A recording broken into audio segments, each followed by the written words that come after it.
అదేవిధంగా ఒక వ్యాయామ క్రీడాకారుడుగా, వ్యాయామ ఉపాధ్యాయుడిగా రాజకీయాలకు ఆరంగరేటం చేసిన తర్వాత ఈ 2 అంశాలు నాకు ఇవ్వమని చెప్పేసి తమని కోరుతా ఉన్నాను అధ్యక్ష. ఈరోజు మాట్లాడే విధంగా రాత్రి సమయంలో చాలా సబ్జెక్ట్ తయారు చేసిన, ఉదయం పాఠశాలకు వెళ్ళేటప్పుడు ఎంత త్వరగా వెళ్ళాలో అర్ధగంట ముందు వచ్చిన అధ్యక్ష. మొదటి పేరు నా పేరే చదివారు, మీరే వచ్చారని. కానీ ఇప్పటికి అవకాశం వచ్చింది అధ్యక్ష.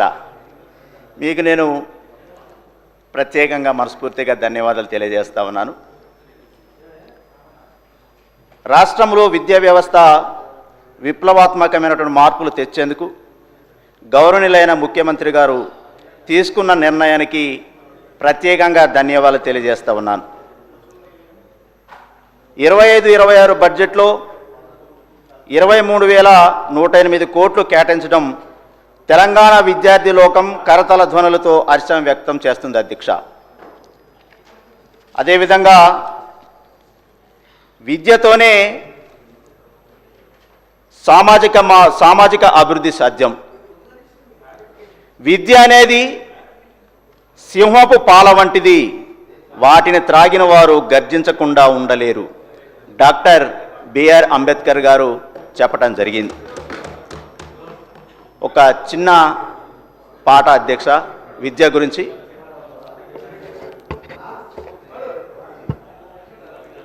విజ్ఞానంతోనే వికసించు జగత్తు, పసిపిల్లల చదువే దానికి విత్తు.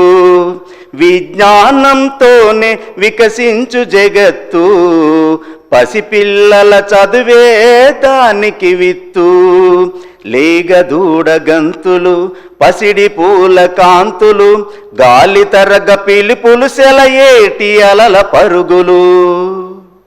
ప్రకృతిలో అణువణువు పసిపిల్లల అమ్మఒడి,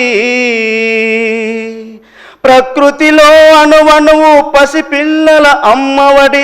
ఆ ప్రేమను పంచాలి పిల్లలకు చదువులబడి, పిల్లలకు చదువులబడి. విజ్ఞానంతోనే వికసించు జగత్తు, పసిపిల్లల చదువే దానికి విత్తు. ధన్యవాదాలు అధ్యక్ష.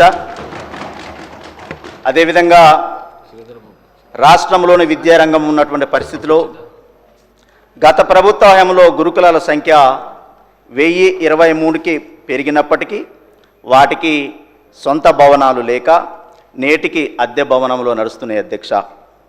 ప్రస్తుతం కాంగ్రెస్ ప్రభుత్వం నిర్మించనున్న యంగ్ ఇండియా ఇంటిగ్రేటెడ్ స్కూల్స్ను ఒక్కొక్కటి 200 కోట్లతో సొంత భవనాలు, 25 ఎకరాల సువిశాల విస్తీర్ణంతో నిర్మించబడుతున్నది అధ్యక్ష. వీటిలో 4వ తరగతి నుండి 12వ తరగతి వరకు అంతర్జాతీయ ప్రమాణాలతో విద్య బోధన ఉండబోతుంది అధ్యక్ష. అదేవిధంగా